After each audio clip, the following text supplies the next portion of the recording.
let's go right to ABC's Maggie Rulli in Lviv, Ukraine, not far from that attack. Victor Kendo is in Krakow, Poland, and Alex Perche is in Washington. Maggie, I want to start by asking you about this bombing. This was 10 miles from the Polish border, right at NATO's doorstep. Russia said one of the reasons they hit this location, though, is because foreign fighters were there. So what can you tell us about this site, and who are these foreign fighters? Hey, Diane. Yeah, this seems like a major escalation here in this war. And that base that you're talking about, it's in Yavoriv. It is a well-known military base. It's a base where NATO troops, including American troops, are known to have been training Ukrainian fighters. Now, President Biden pulled out all American troops weeks ago. The Florida National Guard was there. They have all since been removed. But we are aware that some volunteer international fighters were there. And some of our team on the ground in Poland met up with American fighters that say they were volunteering at that base when the explosion happened. Now, exactly what they were doing there, were they training, that is still unclear. But the base itself is well known to be involved in the military. It's also, though, on the evacuation route for many refugees. And that's part of the complication here is that, yes, it is known as a route to bring arms in, but also to bring people out, Diane. So a major concern, a bomb is going off where we know civilians are also on that road. Now, a key test of diplomacy for the Biden administration is underway today as National Security Advisor Jake Sullivan meets with his Chinese counterpart. So, Alex, what's at stake there?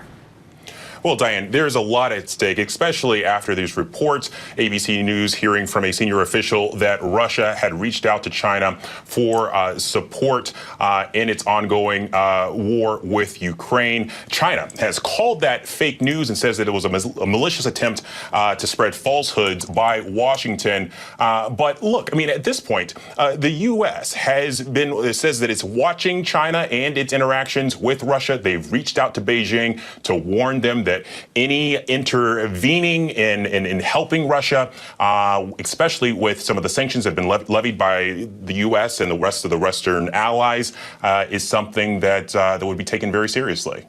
Now, Alex, what's the latest on the peace talks between Russia and Ukraine? We're hearing there's a pause, so what now? So that fourth round of peace talks got underway. There was some considerable optimism going into these peace talks from both sides, signaling that maybe there had been a little bit of a rolling back from some of the hardline positions that Russia had demanded of Ukraine from the get-go. But we do know that they've paused talks today for what Ukraine's chief negotiator called a technical pause. He tweeted that a technical pause is being taken in the negotiations until tomorrow. Additional work is being done with subgroups and clarifications of individual definitions. So, Victor, more than 2.8 million people have reportedly fled Ukraine so far. Roughly half went to Poland. Now, senior U.S. officials say that the total number of refugees could top 8, maybe even 10 million. What would that look like, and what's being done to ease the burden on Poland?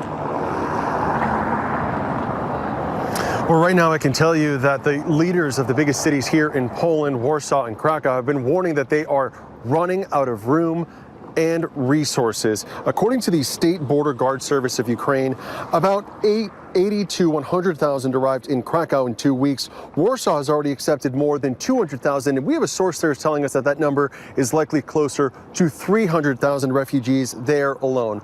We spoke with the city official here in Krakow.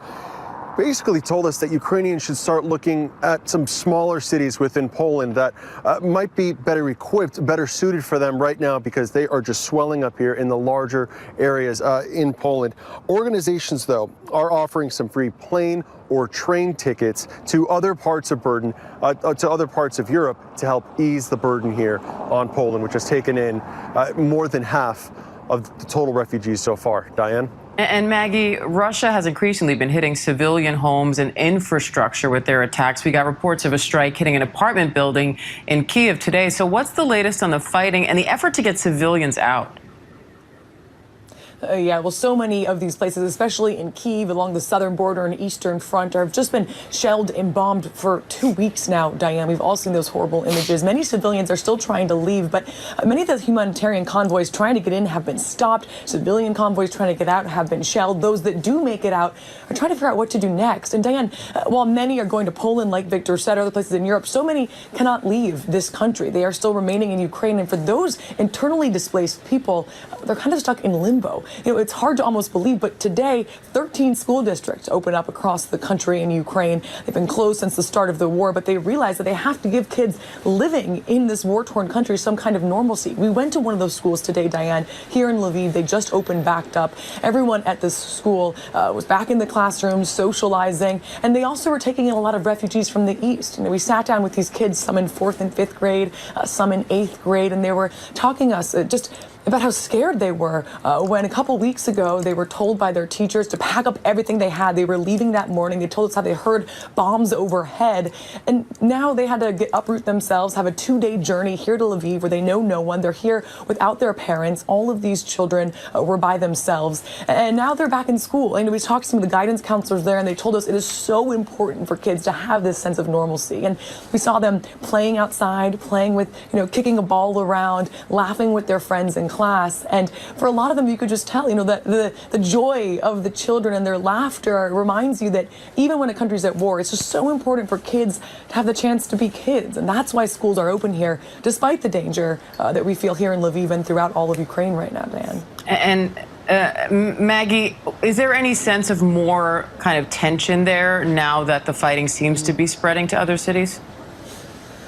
Yeah, it's hard to ignore, Diane. The city of Lviv is still very open right now. We just went for a walk, and there are people out and about. Grocery stores are open, but there is this sense of anticipation, not only by the fact that, U.S. intelligence is showing that Russia seems to be taking on targets further and further west, but also because the city has taken on so many refugees. Hundreds of thousands of people that have had to flee their homes are now here in Lviv trying to figure out what to do next. The city is struggling to keep up with the demand of all of these people. It's like why you see the school taking on these children that have also been displaced. Everyone's trying to rise to the challenge, but it's difficult. And there's also the stress everyone feels of just trying to survive every day when you don't know what's going to happen next. And Dan, it's tough for everyone, but especially these children. You just feel for them when you meet them. And, again, 4th and 5th grade, 8th grade, 13-year-olds, just going through so much right now. It's so great when you can see them smile. It reminds you that, they can still find some joy even when, everything's going wrong around them. Yeah, I'm sure you'll take every bit of joy you can find right there, Maggie. Maggie Rulli in Lviv, Ukraine for us. Victor Kendo, Alex Prochet, thank you. Hi, everyone. George Stephanopoulos here. Thanks for checking out the ABC News YouTube channel. If you'd like to get more videos, show highlights, and watch live event coverage, click on the right over here to subscribe to our channel. And don't forget to download the ABC News app for breaking news alerts. Thanks for watching.